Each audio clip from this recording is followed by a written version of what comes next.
educação tem vários desafios. Um deles é criar uma escola nova, de vanguarda e que seja totalmente inclusiva. O Canal E veio conferir a palestra do professor mestre José Pacheco, criador e ex-diretor da Escola da Ponte. Vamos conferir? O público diz: não concordo com você. Eu fico encantado, mas quem não concorda comigo. Eu pergunto: então diga que é que não concorda.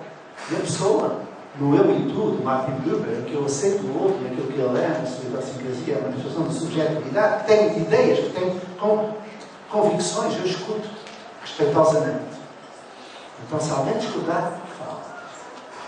Porém, mesmo no silêncio, eu presinto que alguém diz: não é bem assim. Ela não exagerou. Prova ou não prova nada? Não, prova. Então, se eu aplico prova, eu não sei se alguém aplica, mas imaginemos que aqui há alguém que ainda aplica. Eu aplico prova e eu avalio. Eu faço uma pergunta que faço em todo lugar agora e já estou a saborear malevolamente e sadicamente. Quem é que aqui sabe fazer raiz quadrada? Levanta o braço e eu levo o papel para fazer.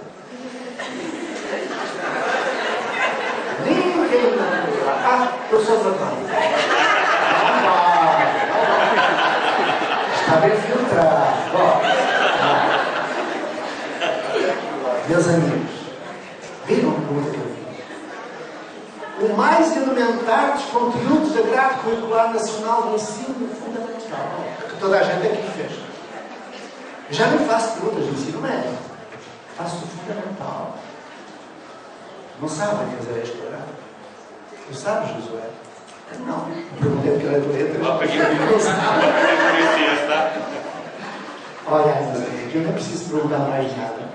Eu poderia estar a perguntar-vos em uns 30 ou 40 conteúdos que eu tenho uma lista comigo. E ninguém sabe. E todos fizeram o fundamental. E houve um dia em que todos nós fizemos uma prova em que provamos saber fazer raiz quadrada. Senão não teríamos feito o fundamental. A pergunta é: o que foi que a prova provou? Provou que vós sabeis, que nós sabemos? Eu também não sei. Eu sei a raiz quadrada de 9, que é 3, raiz quadrada de 4, que é 2. Mas não sei fazer raiz quadrada, não sei extrair raiz quadrada.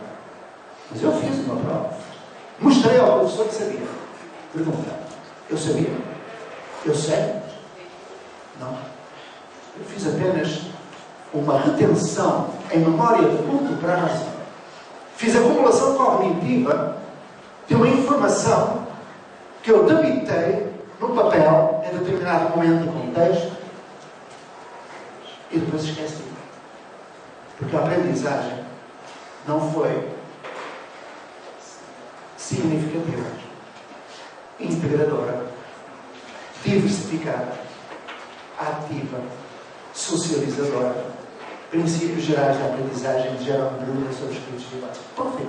Então, o que acontece? A prova não prova absolutamente nada, não é um instrumento de avaliação fiável. Para além de que é extremamente difícil construir provas. Quem estudar um pouco de docicologia percebe como é difícil assegurar validade, fidelidade de itens, como é difícil estabelecer itens de escolha múltipla, como é difícil fazer ponderações. É muito complicado. Para além da subjetividade na correção, mesmo que haja orientações. Meu amigo, quando perguntam: então nós não fazemos avaliação? Eu percebi. Eu digo: não fazemos avaliação. Fazemos avaliação. Só que não aplicamos prova. Se depois quiserem fazer outra vez a pergunta, como nós fazemos a avaliação, eu responderei. Mas não foi essa a pergunta, eu vou continuar a responder. Lógico, se perguntarem, não sem saber. Só. Claro. A pergunta foi: se não tem avaliação séria, simples, como saber se está pronto? Muito bom. A avaliação. Ainda sem responder à pergunta da avaliação, eu diria que nós trabalhamos a formação sob a perspectiva formativa contínua e sistemática. Depois a gente pode aprofundar. E, sobretudo, trabalhar muito em cima de portfólio. Depois a gente pode começar um pouquinho sobre isso. Voltando à questão. Série, ciclo e tudo mais. Nós não temos série, nem ciclo, nem aula, nem prova, nem horário, nem turma, nem classe, nem diretor, nem supervisor, nem coordenador, nem livro bom, nem livro didático, nem nada disso, porque isso é tralha pedagógica da escola da modernidade do século XIX. E não podemos, no século XXI, estar a ensinar crianças do século XX como modelo epistemológico do século XIX. Isto é violento? É. Foi para mim também. Sofri muito para a minha transformação pessoal. E entendo que é extremamente violento estar a ouvir isto. Eu não sei se alguém dá aula, se alguém tem turma, pronto. Que tem, que Deus perdoe. Porque, meus amigos, toda a teoria disponível, toda a teoria do século XX, diz que isso não tem razão de ser. Segundo, alguém sabe dizer o nome de um autor, de uma teoria, de uma evidência científica que fundamenta a existência de alma, por exemplo? Alguém sabe? Silêncio. A última foi no século XVII, Didática Magna de Comenius. Está no século XXI. É preciso lembrar. Comenius é que escreveu. É possível ensinar a todos como se fosse só um. A partir daí, então o movimento da escola nova, Jesus, tudo o que é desenvolvimento teórico vai no sentido exatamente oposto. Aula é inútil e prejudicial. E numa escola onde há aula, pouco ou nada se aprende. Eu não estou a pôr em causa quem dá aula. São excelentes profissionais. Só que a formação fez deles dadores de aulas. Por isso é que eu fazia a pergunta inicial. Porquê é que eu dou aula tão bem dada? E eles não aprendem. Porque me tinham ensinado a dar aula. Eu não sabia fazer mais nada. Quando eu descobri que não deveria continuar dando aula, o chão fugiu de debaixo dos pés. Porque eu não sabia fazer mais nada. Assim. Então eu entendo muito bem a angústia que nós criamos quando descobrimos algo tão simples. Bom, eu estou falando de cima, não sei. Estou vendo. Ciclo, série, são segmentações de herança cartesiana, não é? Nós tivemos um problema imenso. A primeira pessoa que se preocupou com as coisas da educação, ele era um positivista, ele era um herdeiro de Descartes, então ele trouxe para a educação, complicando ainda mais a tradição jesuítica, todos os contributos da ordem e do progresso. Pronto. Mas, se nós lemos a teoria, nós percebemos que cada ser humano é único, irrepetível, dotado de um determinado estilo de inteligência ou vários, de um repertório específico, de uma subcultura, ou seja, que não pode ser trabalhado ao mesmo tempo que os outros, do mesmo modo que os outros, no mesmo lugar que os outros. E sobretudo sem saber o que é que está a aprender. Isto remete-nos para a origem da escola da modernidade. Por que é que existe isto tudo? O que é que tu já sabes, e os educadores aqui presentes sabem, mas eu vou lembrar.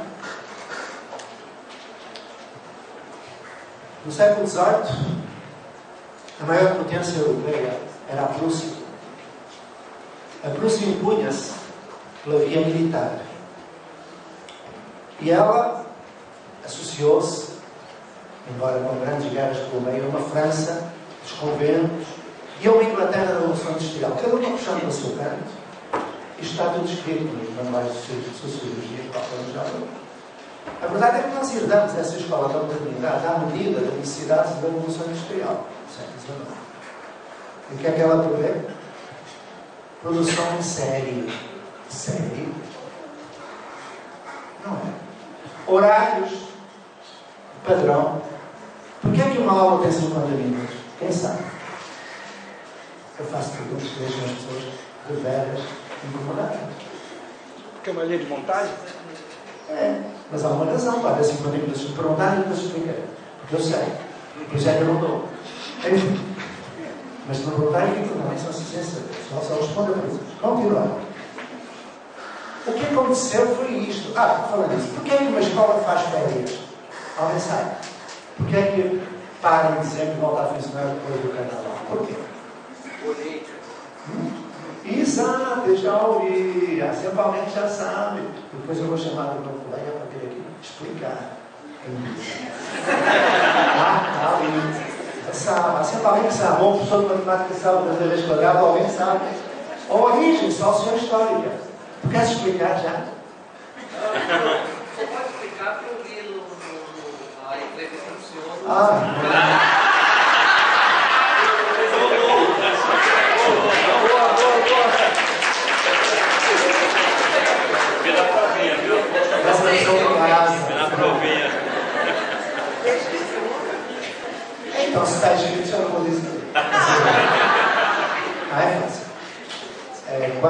no século XIX, as fábricas já tinham assimilado praticamente a totalidade daqueles que antes eram trabalhadores rurais, praticavam a agricultura de subsistência ou outra, e os colocaram dentro das fábricas, das linhas de montagem.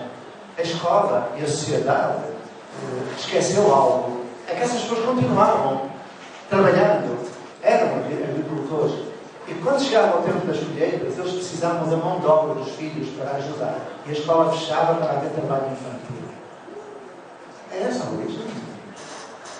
E nós continuamos a fazer isso sem saber, alienados totalmente. Continuamos a nos 50 minutos de aula sem saber porquê é que assim vai. Porquê é que nós não fazemos perguntas? Então, tentando fechar a resposta, que é dar uma resposta que dá para haver mais perguntas. Não é? Ora, o artigo 23º da Lei de Diretriz de Base da Educação Nacional Brasileira diz o seguinte: a escola pode organizar-se por série, ciclo, classe de nível, outra qualquer, desde que fundamentada aqui na exatamente porque quem fez essa lei, quem esteve por trás dessa lei foi um homem esclarecido, companheiro de Anísio, companheiro de Agostinho da Silva, companheiro do Álvaro Leão, que se chamou Darcy Ribeiro, e que esteve aqui em Brasília para fundar a primeira universidade.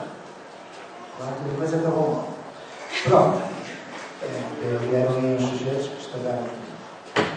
Então, não tem série, não tem ciclo, não tem prova, não tem nada, mas tem outras coisas. Porque eu considero que as pessoas, quando não falam disso, com todo respeito, estão a ver o lado exótico, o original. Eu não tenho nada. Mas o que é que tem? As escolas que eu acompanho, onde não há isso, há outras coisas. Há uma outra construção social. Há uma outra ideia de projeto de escola e de educação. A Ponte, que foi a primeira, só ela tem 74 dispositivos. É uma escola muito estruturada, muito organizada. Por isso é que é a melhor escola do país e é o centro de educação do mundo. Agora a pergunta que se põe a seguir é: então se é assim, se são os melhores, os cidadãos, as coisas todas, porquê é que as outras escolas não é? Engraçado. Não entendem porquê. Se as outras escolas, cada uma a seu modo, porque não há modo, não há modelos, há inspirações, tentar-se colocar toda a teoria na sua prática, construir uma praxis coerente com os valores universais que estão na lei de diretriz e bases, solidariedade, responsabilidade, se o fizessem isso, Brasília não teria corruptos. Dá para entender? Dá para entender? Não precisa mais nada. Como é que um povo formado numa escola como esta que temos, com série, ciclo, tudo e tudo mais, vai para a rua fazer barulho? E passados uns dias, há um senhor que leva a família a ver o futebol e outro que leva a um casamento de aviões da Força Aérea Brasileira. E o povo fica quieto, admirando o boi manso.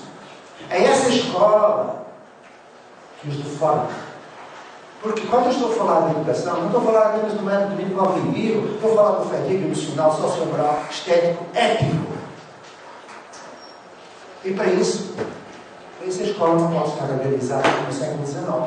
Porque ela está organizada para a uniformização, está organizada para a subserviência, é autoritária. Claro que às elites não convém que a escola mude. E agora não falo mais, porque o Valério já falou e foi para o exílio, chamado Paulo. Ele fala disso. Não preciso falar. O Pedro Zeno fala disso. E está vivo. Pois é. Vamos ler? Obrigado, professor. Segunda pergunta. Agora vou fazer mais velha, senão. Orlando, Orlando, eu acho que eu li mal o nome. O primeiro amigo que veio aqui. Se não era, está batizado. Orlando. Olha, falas do método da ponte.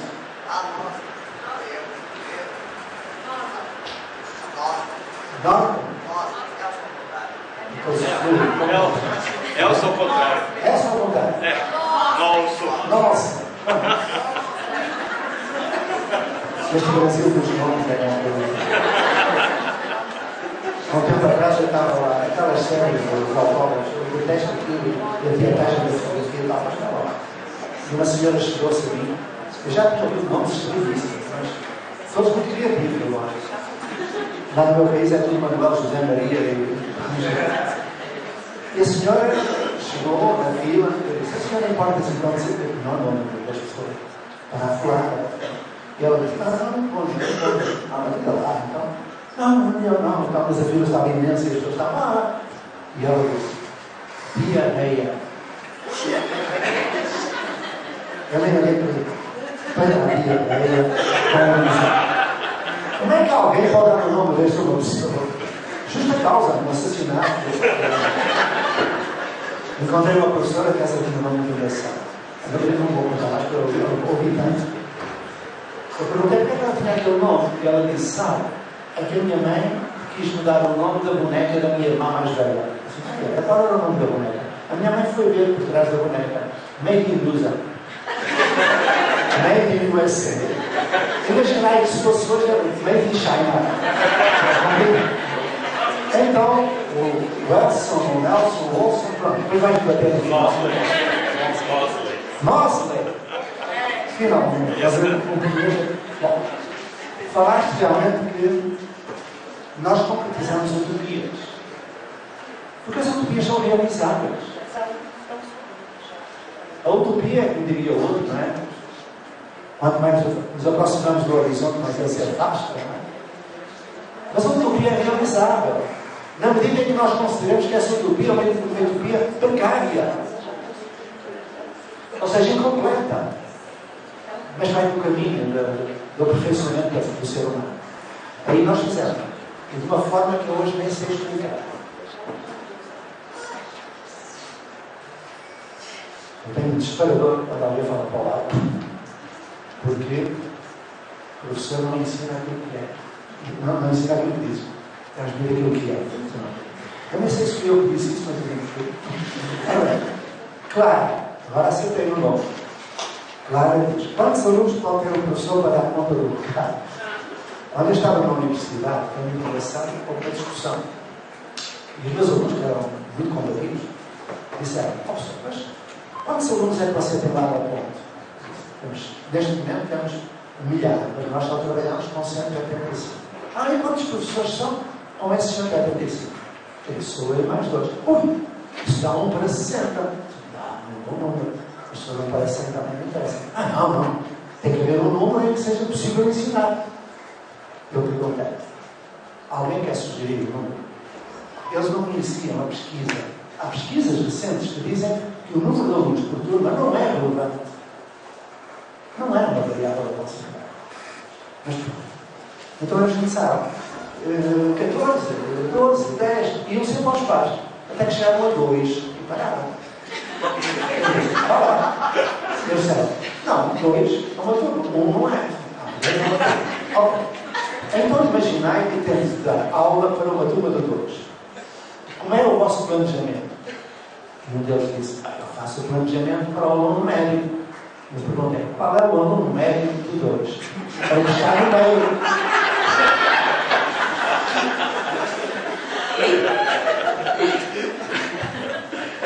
Ok. Aí eles pararam de alimentar a ideia. Não há um número ideal. O ato de aprender é de 1 para 1. O ato de aprender é um ato antropofágico. Eu não aprendo com o outro diz, mas aquilo que ele é. E no ato de aprender temos que ser tão autênticos quanto é possível ser e gerir a imprevisibilidade do ato humano. Não pode ser previsto e por isso não pode ser planejado. O professor não existe para fazer planejamento de aula, que é inútil e prejudicial. O professor não existe para preparar projetos para os outros, mas construir projetos com os outros. O professor não existe para dar aula, mas para ensinar a procurar a informação necessária. Pesquisar. Pesquisar pressupõe utilizar processos complexos de pensamento. Pensar sobre pensar, não é? Da cognição. Pressupõe saber selecionar, analisar, criticar, comparar, avaliar, sintetizar, comunicar. E é isso que o professor tem que ensinar. E E não transmitir o conteúdo que está na internet ou no livro. Papagaio. Não. Então não é essa não. Eu descobri isso a grandes custos. Qual o caminho para uma educação que educa mesmo? A resposta é muito simples. Há muitos caminhos. O caminho faz-se andar, não é? Aquelas frases, o caminho começa a primeiro passo e tal. Mas isso está em qualquer livro de autoajuda. Pronto, vamos à pergunta seguinte. E a sua fala, a sua filosofia de educação tem muito a ver com a questão de arte e educação, né? Aquele conceito que eu adoro e eu acho que eu venho fazendo isso nas minhas práticas. Mas eu queria fazer uma pergunta sobre outra coisa que também me interessa muito, que é como promover uma educação democrática para os jovens e adultos num contexto de pobreza em que as escolas geralmente são tradicionais e burocráticas.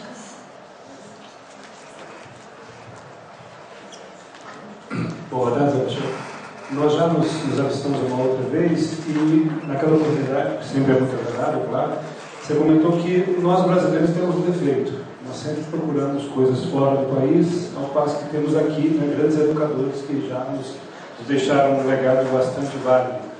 E eu tenho procurado usar um pouco do legado do Paulo Freire. Eu acho que ele fala um pouco dessa questão, né, que você coloca em prática e que nós temos muita dificuldade, que é a questão do diálogo. Nós não conseguimos dialogar com os nossos estudantes, nós sempre fazemos discursos e queremos e esperamos que os professores façam discursos.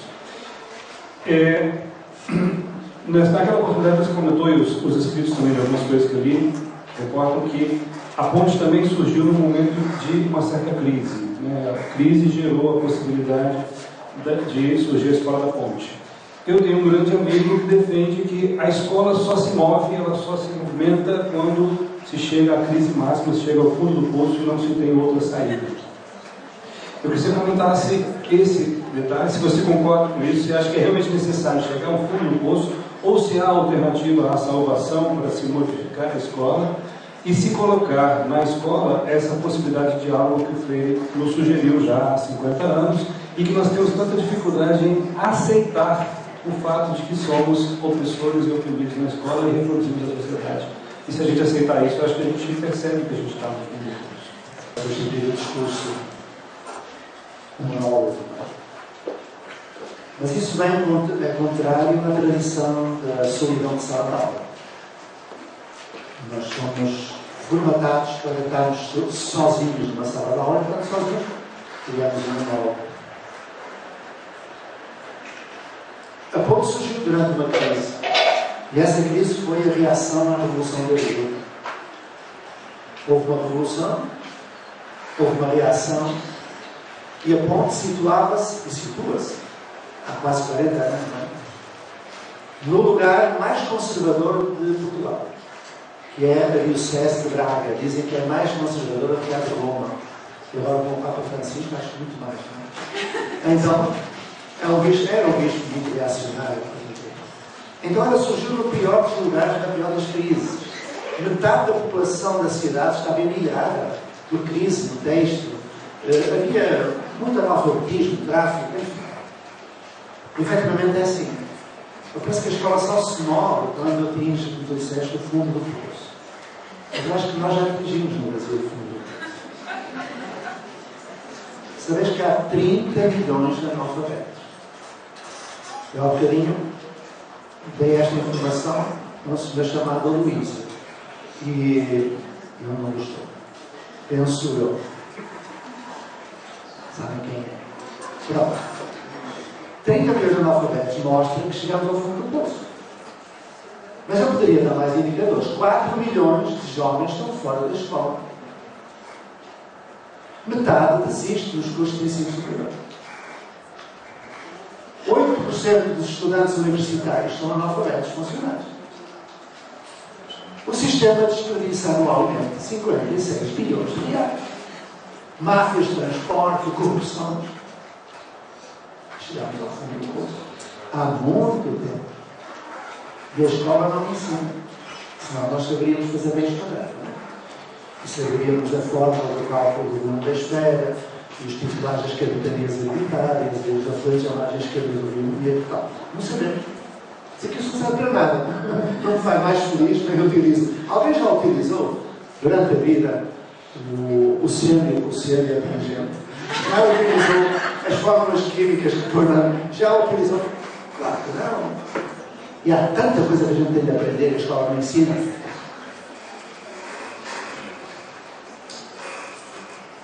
Estamos a falar de currículo. Currículo é comunidade. A comunidade que está integrada no contexto do país e que, portanto, temos que considerar o currículo prescrito que está nos PCE e outros documentos. Mas, sobretudo, contemplar a diversidade, ou seja, o currículo subjetivo. E quando se fala disto, eu gostaria de acrescentar que vou falar da minha praxis, mais uma vez. Eu encontrei uma comunidade caiçara junto a um quilombo que estava em riscos de desaparecer. Porque os jovens tinham ido para as cidades, este fenómeno, não é?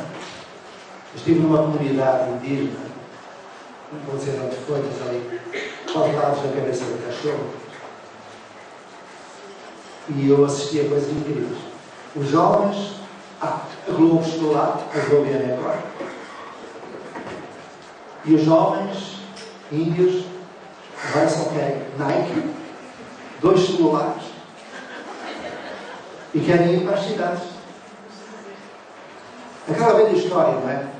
Do astrónomo que chega à tribo, monta o telescópio e pede ao jovem para ver o telescópio, as constelações, o jovem olha e diz: a constelação da onça. E o astrónomo diz: não, isso não é a onça, isso é o escorpião. A constelação está nos livros de astronomia. E o jovem diz: não, para mim, aqui na tribo, é a onça. Não, senhor, esquece isso. É o escorpião e acabou. Passado uns tempos, o astrónomo encontrou o jovem na universidade. Foi fazer o curso de biologia. Podia ter. Então, ele não devia ter dito isto. Não é obrigatório.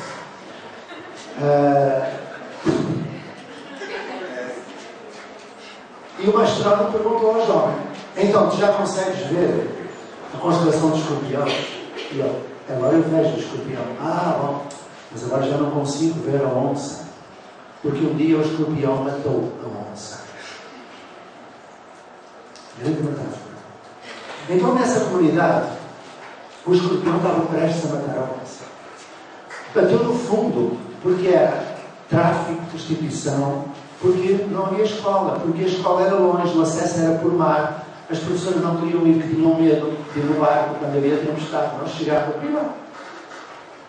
Hoje essa comunidade saiu desse fundo do poço. Do currículo dessa comunidade consta, por exemplo, técnicas de construção de casa caiçara, técnicas de construção naval caiçara, técnicas de pesca caiçara, turismo sustentável, pesca submarina, fotografia submarina. A comunidade próspera deixou o fundo do poço. É o Brasil. Então, acho que os 30 milhões são o fundo do poço. E penso que nós estamos aqui hoje, procuramos todos sair desse fundo do poço. E podemos, é evidente. Não fazendo uma ponte. A ponte é uma praga que está lá na Europa, não posso com ela, deixa lá ficar quietinho. Mas fazendo aquilo que os nossos teóricos e as experiências que eu conheço e outras que eu não conheço já provam ser possível. Uma escola que a todos dê a oportunidade de ser sábio e feliz. Isso é possível, eu sei. Desde que, agora passando para a pergunta anterior, desde que a burocracia não impeça. Porque as escolas hoje não são geridas pela pedagogia, são geridas pela burocracia. Enquistada no sistema educativo. Com gente que não faz nada, que se aproveita, está para aí em gabinetes de ar-condicionado a complicar a vida das pessoas. Então, como fazer uma educação democrática de jovens e adultos em contexto de pobreza? Vou responder com um vídeo. Oh, amigo Ademar, onde é que ele está? Está por aí, o Ademar. Alô? Ademar, se estiver por aí, isto não é a convocação do Espírito. O Ademar é o homem que está lá na... Não vai baixar agora. Ademar, se por aí estiver, faça-me o favor de passar no vídeo que diz Escola Projeto Âncora, lá. E quem já viu, peço desculpa, porque aqui amigas já viram. Quem não viu. E antes do meu amigo Ademar passar, acho que ele não adormeceu, fugiu, adormeceu. Até que provar uma ordem, uma pessoa adormece, eu vou mostrar um bocadinho de vídeo, feito há um ano atrás, numa escolinha chamada Projeto Âncora. Que é esse Projeto Âncora? Está entre 3 favelas das mais violentas do estado de São Paulo. Sequestro, assalto, recolher obrigatório, tráfico à luz do dia, crack no meio da rua, prostituição, aluno jogado fora, aluno que não sabe quem é o pai, que vai estar preso, também foi assassinado à frente dele, aluno que foi violado, não controlou a sua paternal, aluno... Não era esse, mas agora vamos ver este. Grupo, já vamos ver este. Este é outro, vamos ver. O manifesto. É o terceiro. O primeiro foi em 1932, Pioneiros da Educação Nova, assinado por cerca de 28, 30 grandes educadores brasileiros. Infelizmente só tinha 2 mulheres, a Amanda e a Cecília Meirelles. O de 59, em que participam o Fernando Azevedo, Florestan Fernandes, toda aquela malta, não é? Só que o primeiro foi completamente anulado pela influência do Vargas e Capanema. O segundo, os seus autores acabaram no DOPS, que é um lugar pouco documentado. E tudo ficou por ali. Agora, temos um terceiro manifesto definitivo. Os 2 anteriores denunciaram o fundo do poço. Este denuncia, mas vai além. Este anuncia, freirianamente. Diz que o Brasil tem tudo o que precisa. Tem os melhores teóricos do mundo, os melhores projetos do mundo, os melhores professores do mundo, e eu não sou puxa-saco. Eu estou a dizer aquilo que eu sinto e que eu sei. E que há centenas de projetos, muitos dos quais nós não conhecemos, que afirmam a possibilidade de sair desta desgraça, desta tragédia humana que nós estamos a viver. Então, esse manifesto, esse movimento, podereis depois falar com as minhas amigas, que estão aqui presentes. Estão aqui na primeira fila 2, estão mais alguns, conspiradores românicos. Depois de encaminhar a visão, foi no final, em vez de virem falar comigo, mas não vai falar. Estão aqui 2, estão ali mais. Tem que ver aqui. Uma chama-se Cláudia, chama-se Eli. Estão aqui na frente. Elas depois falam convosco sobre o manifesto. Pode ser? E então, concluindo, como fazer educação democrática de jovens e adultos em contexto de pobreza? Entre novembro e dezembro, o projeto Âncora, que nós não vimos no filme, mas vimos aqui bocadinhos, este filme vai contemplar 7 projetos de mais de 100 que eu tenho o privilégio de acompanhar. E que estão enquadrados na rede dos românticos conspiradores. Pode ir à internet. Românticos conspiradores. Tem o Projeto Gente, o Gabinete Experimental das Novas Tecnologias em Educação, na favela da Rocinha. Tem a Escola Municipal de Amorim Lima, de Butantã. Tem Araribá e o projeto da primeira escola autónoma do Brasil. Tem o Projeto Âncora. Tem Araçuaí, no Val de Jequitinhonha, com o Tião Rocha. Tem a Politeia e a Lumiar. Tem outras que eu já me esqueci. Tem muitas. Vai ser uma surpresa. Porque há muitos céticos que dizem que o Brasil não tem o que precisa. Tem. Então, como é que se faz? No mês de novembro ou dezembro, agora para concluir, irá ser criada a primeira comunidade de aprendizagem no Brasil. Não é um oba-oba para fazer tese de doutoramento. Nem é a solução da pátria. É um dos modos de construir uma nova construção social de escola. Vou explicar. O projeto Angra está situado entre 3 favelas. Do Cristo, do Chiclete e do Suave. O Suave que subdivide entre o Suave de cima e o Suave de baixo. Porque mesmo entre favelas há hierarquias. Porque nos de cima moram os traficantes e nos de baixo moram os coitados que andam para aí a fazer faxina. Então, há muita hierarquia, porque eles aprendem a hierarquia na escola. Reparem só neste pormenor, para verem como há o fomento de uma relação hierárquica. Quando eu vou às escolas brasileiras, ainda hoje eu encontro isto, que é inacreditável. Banheiro de aluno, banheiro de professor, banheiro de diretor. Até no urinário de fecado existe hierarquia. Vocês já imaginaram? Eu acho que se faz xixi como em qualquer lugar, porque é que há aquela subdivisão. Lá em casa dos professores há banheiro de pai e banheiro de filho? Não há. Vão perceber? Então, nessa favela, eu vou explicar qual é a favela. 4 km², 2 por 2, onde estão mais de 100 famílias com 100 parados, de um só colo, uns sobre os outros, com espaços para passar labirínticos, onde passa só uma pessoa. Ao lado, um córrego que tem muito pouca água, mas muitas fezes e urina. Depois, mais um pouco acima, uma boca de fumo. Muito lixo e muita ratazana. São brasileiros? São. Pagam imposto? Não.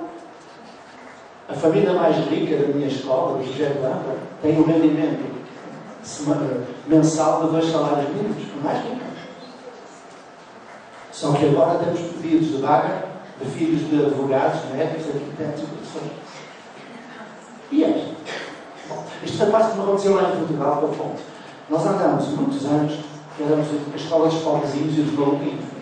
Tudo o que era eficiente ia para a ponte. Sempre nos aulas, cerebral, aluno que batia nos professores, que matava o professor, tudo ia para a ponte. Era aluno com piolhos, lá para a ponte. Então, aqui foi a mesma coisa. Já que o Âncora recolheu tudo que os outros jogaram fora. Aquela gente pensa que expulsando um aluno resolve o problema.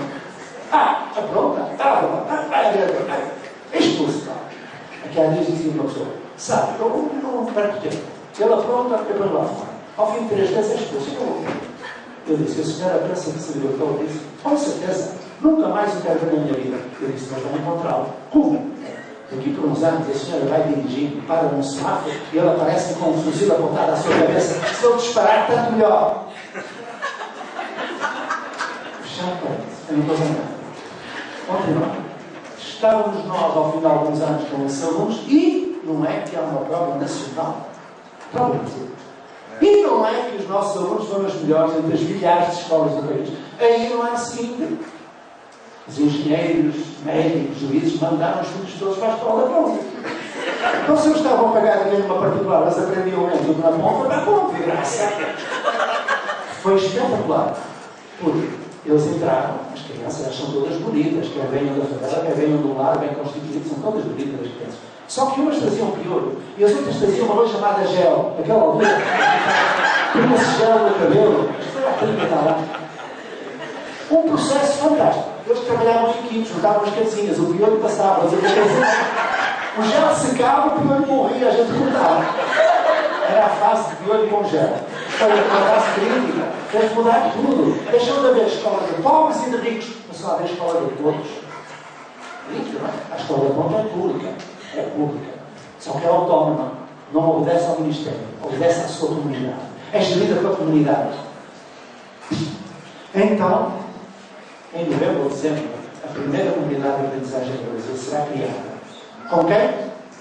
Durante 1 ano e meio tivemos umas centenas de alunos, não, iluminados, dentro de um edifício, dentro de um espaço que tem por centro uma água chamada círculo. E que à volta tem ateliês de mosaico, autoria, maracatu, matemática, português, história, permacultura, tem tudo. E onde aqueles jovens que vinham jogados fora, conhecidos pela sua violência extrema, não há um caso de disciplina nem castigo. E esses jovens que me chegaram sem saber ler nem escrever aos 14 anos, todos sabem ler. O que aconteceu? Magia. Então, é possível. Porque essa comunidade tinha caído ao fundo do poço, batido no fundo. Eles só tinham esperado melhorias. E esses jovens que nós preparamos para serem pessoas que, com outras pessoas, na convivência com as vizinhanças, restituam àquela comunidade a capacidade de educar e de se transformar, exercendo cidadania. É isso que vai acontecer lá, e é para isso que a escola serve, para promover desenvolvimento humano sustentável. E ao mesmo tempo aprender matemática, português, história e tudo mais. E, acabando, o irmão José já nos deu aqui 20 minutos, mas eu não vou precisar de tanto, agora vou dizer a resposta à primeira pergunta. Quais são os 74 dispositivos? Eu vou mandar porque eu tenho isso tudo escrito por internet, mas posso falar de alguns.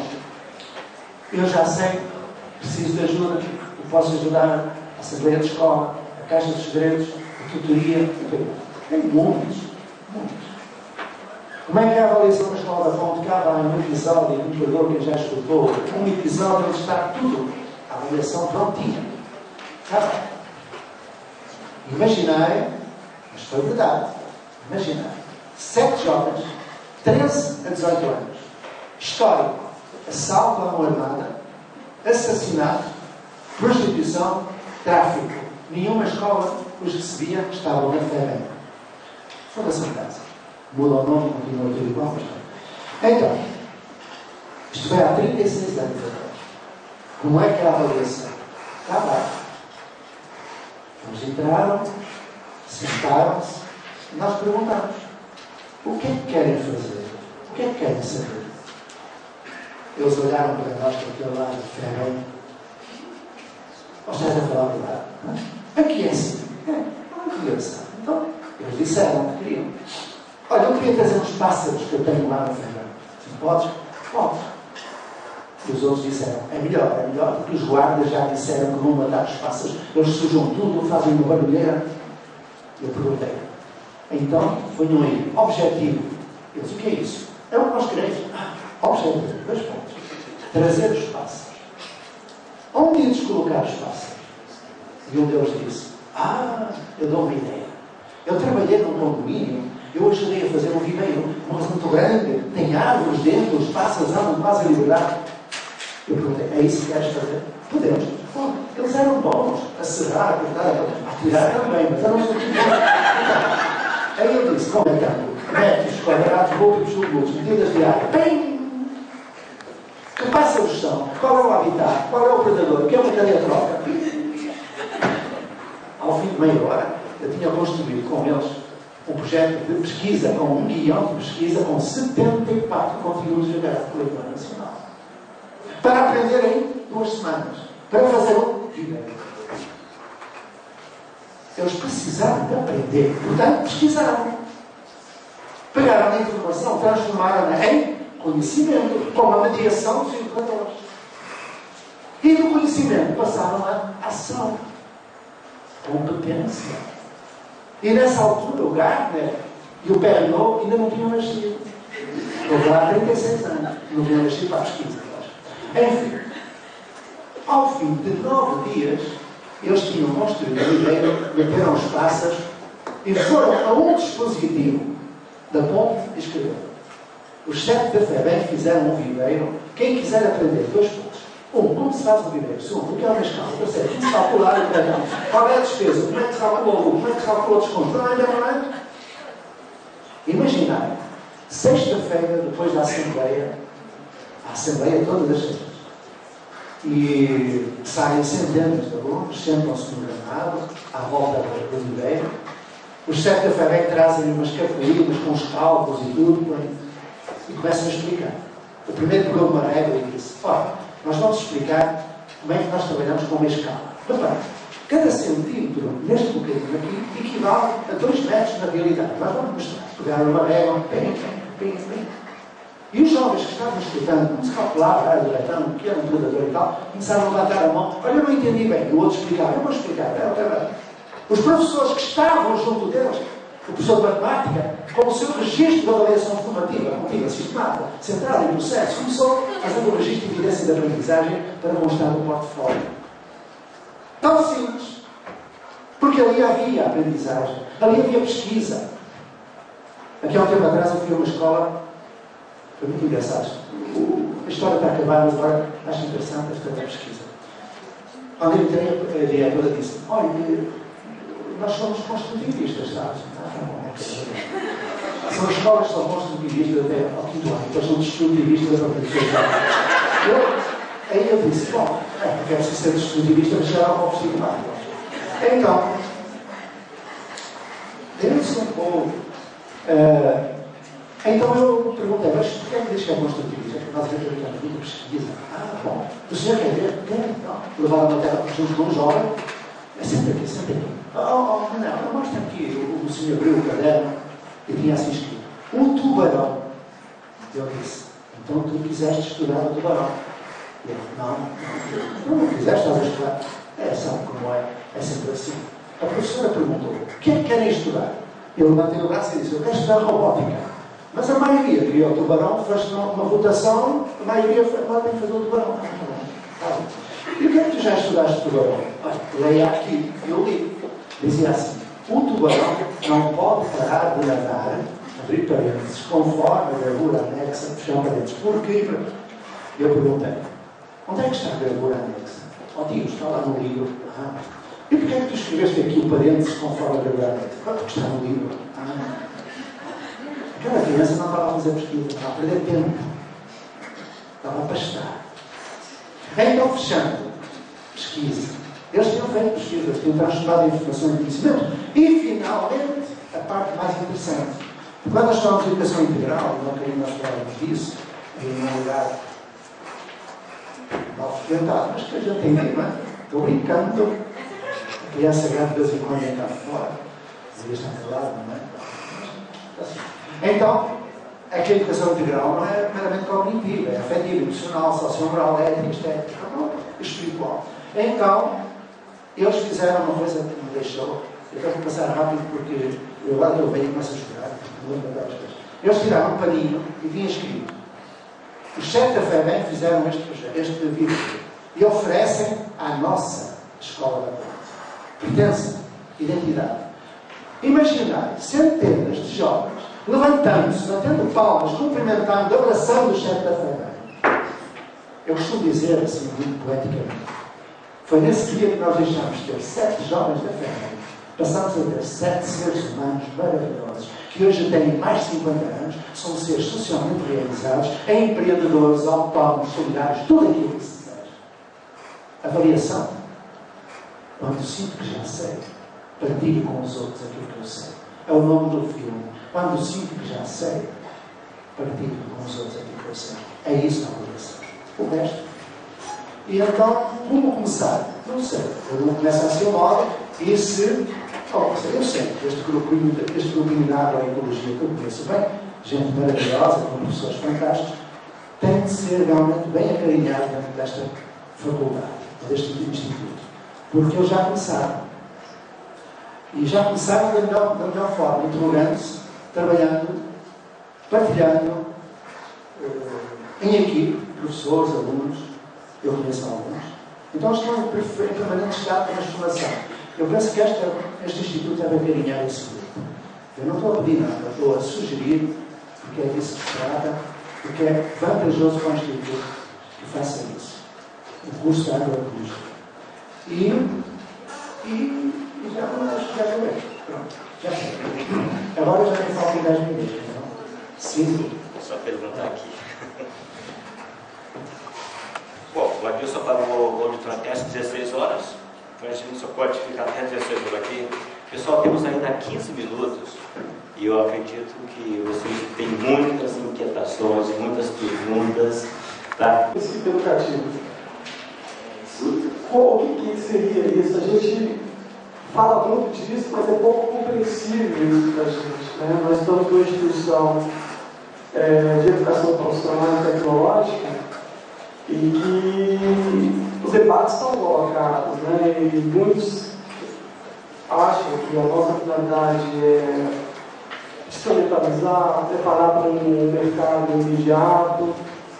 Outros acham que tem que ir para além disso, né, que a formação humanística, cultural, deve fazer parte dessa preparação técnica também, né, não é só a preparação técnica.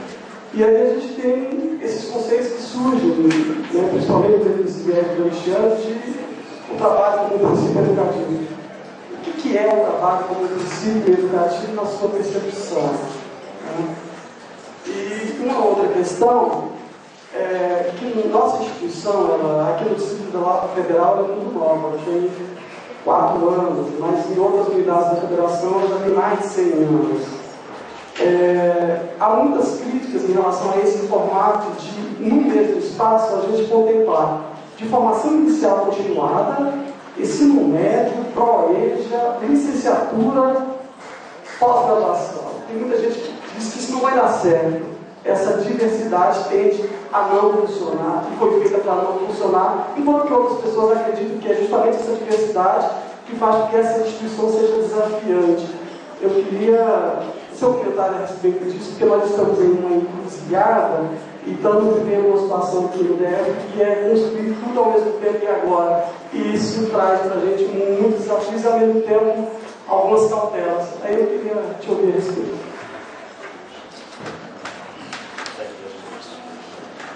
Alguém mais? Ficam só com as 2 intervenções? Vai ser rápido. Eu penso que nós podemos tirar vantagem do facto de ser uma instituição recente. Aliás, na terça-feira eu vou estar num outro estado ajudando a criar um outro Instituto Federal. Não é por acaso que há caso, as pessoas pediram para eu ir até lá, pensam eventualmente eu possa ajudar. E o que eles vão fazer é muito aquilo que eu vejo fazer no curso de Agroecologia. E é aquilo que eu acredito e é aquilo que eu vou ajudar a fazer. Eu vou dizer que o Instituto Federal no Paraná em Caiobá. Podem confirmar que é verdade. Continuando. Finlândia. Já para a Finlândia. Eu escuto muitas vezes os discursos políticos dizer a Finlândia é agora a mítica Finlândia. É preciso fazer imitando a Finlândia, essa história. Eu contesto isso totalmente. Quando se fala de Finlândia e Coreia, por exemplo, os primeiros, o Japão, a gente esquece que os primeiros países nos rankings do PISA também são os primeiros países no ranking do suicídio juvenil, por exemplo.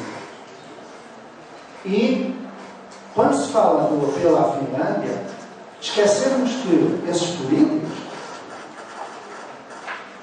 enquanto que na Finlândia o Ministério da Educação foi enxugado até às dezenas, aqui continua a acumular gente nos ministérios e aumentar o número de funcionários. Quando na Finlândia se extinguiram todos os exames, aqui continua-se a fazer provinha, mais exames, mais notas. Enquanto na Finlândia se autonomizou as escolas, aqui proíbe-se a escola de ser autónoma. E por aí vai. Então há aqui uma contradição latente no discurso político. Trabalho como princípio educativo. A escola é um espaço de trabalho, é um espaço de produção de conhecimento, é um espaço de esforço, mas um esforço lúdico, um esforço significativo. E nós tivemos aqui no Brasil, na redundância, muitos projetos que concretizaram aquilo que o próprio Paulo Freire pedia, para não se nortear a reflexão, mas soliar as práticas. Em 1907, ouviram bem o ano?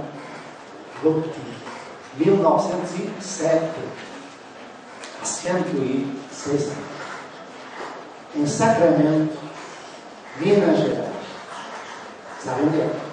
Serra da Canastra, docinho de Araxá, cachaçinha de Passo, cafezinho debaixo do pé. Nesse bocadinho de triângulo, foi criada uma instituição onde os alunos aprendiam trabalhando na comunidade. Não havia série, nem turma, nem aula, nem prova, nem nada. 1907, Brasil. O desenvolvimento dessa comunidade foi imenso. Pena que o iniciador desencarnou da era espírita em 1918 pelo Rico Espanhol. Mas para terem uma ideia da influência e do impacto, os seus alunos que trabalharam no contexto de trabalho, desenvolvimento local, por exemplo, Tomás Novelino, que criou a instituição Festa Rosa, ou então que foi professor de Roberto Crema. Está aí, está em Brasília. Foi aluno de Tomás Novelino, que foi aluno de Eurípides de Barçanufo. Olha esta herança de educação que é ao mesmo tempo trabalho e aprendizagem. Ele fazia pesquisa na natureza e astronomia durante a noite com os seus alunos. Trabalho. Agora, há uma expressão que utilizaste aqui, de uma importância que é preciso repensar. Na educação nós não preparamos para nada. Não se prepara para a cidadania. Educamos na cidadania, no contexto da contagem. E a formação tem que ser ela toda holística. E, sobretudo, pensar que a formação não se esgota na inicial. Que tem a ver um balanço para uma educação ao longo da vida. João Tiago daquela coisa. E o que mais posso dizer? Falar daquilo que eu considero que não deve ser a formação. Ainda tem mais um minuto. Porque agora, de repente, né, a mente dos velhos é assim, vai e volta, vai e volta. Eu lembro da história que eu ia contar no início. Engraçado. Eu estava aqui e tal. Então, quando eu fui trabalhar no ensino superior, eu cheguei à sala onde estavam os velhinhos. Lembram-se da história do início? Os velhinhos. E a Teresa, que era a presidente do Conselho Diretivo, disse: bom, Zé Pacheco, eu quero apresentar-te aqui o Conselho Diretivo e eu queria pedir realmente que tu explicasses como é que vais trabalhar. Bom. E eu disse: o senhor não dá aula? Não, mas vai ter que dar. Então, se vou ter que dar, vamos embora. E disse a Teresa: não, pronto, tentou explicar, ela estava ali coitadinha, uma amada Teresa de Calcutá, tentando articular o discurso dos velhinhos, como o discurso. Nessa altura era jovem, eu já fui jovem. Então, eu escutei que era possível de outra maneira, então eu disse: então vou fazer de outra maneira. Diz-me lá, Teresa, onde é que eu posso ver o livro 164? Eu não vou ver o livro 164. Diz-me onde é que eu vou estar com eles. E ela pôs-se a pensar e disse: olha, espaço assim para 174 a gente não tem. Mas tem a biblioteca. Eu perguntei: a biblioteca? Sim. Mas durante as aulas a biblioteca está fechada? Está vazia? Está. Eu não queria acreditar. Como é que pode uma biblioteca estar vazia durante as aulas? Vocês imaginam? Mas isso é em Portugal, claro. No Brasil isso não acontece. Então, eu fiquei preocupado. Mas a minha preocupação aumentou logo a seguir. Ela diz: olha, tu podes ir, por exemplo, para espaços maiores, mas não são de aula, tu não tens lá quadro. Não preciso. Eu preciso de gente, não preciso de quadro, eu não preciso de nada. Mas eu estou a ver. E ela deu um sorriso e disse: só se for a área do restaurante e do bar. Ótimo, a gente bebe um chopinho, vai conversar. E os velhos estavam com um olhar assim. Eu estava com medo, que lhes desse algum ataque, coração. Então eu procurei moderar a linguagem, mas ela veio com uma coisa que eu fiquei espantado. Ela diz: olha, mas tu vais ter que fazer uma coisa. Quando fores para as aulas, ou o que tu fizeres, tu tens que levar um registro de presença. Eu perguntei: o que é? Um registro de presença. Eu perguntei: o que é? Os professores levam uma lista, tem o nome dos alunos e os dias de entrada e saída. Tu tens que passar à entrada e à saída para ver se eles não foram embora. Eu disse: eu tive a estudar a proposta pedagógica desta instituição. Lá diz: eu quero formar professores responsáveis. Como é que podem formar pessoas responsáveis controlando a entrada e a saída de uma aula? Que responsabilidade é essa? Como é que vós quereis formar professores autónomos se estás a dar aula? A aula é notoriamente geradora de heteronomia e não de autonomia. Criado. Bom, a verdade é que eu fui. Eles lá me deixaram. Eu fui. Cheguei à aula. 100 e tal alunos. O que é que eu fiz quando entrei? O que é que querem saber? Ficaram a olhar para mim. Vá lá, o que é que querem saber? Uma coisa estranhíssima. Quando eu estava no fundamental, eu entrava nas salas de aula e dizia: bom dia, meus amigos. E as criancinhas: bom dia, tio, está bom dia. Quando eu dava aula no ensino médio, eu entrava no ensino médio e dizia: bom dia, meus amigos. E aqueles jovens dos 18 anos respondiam: é.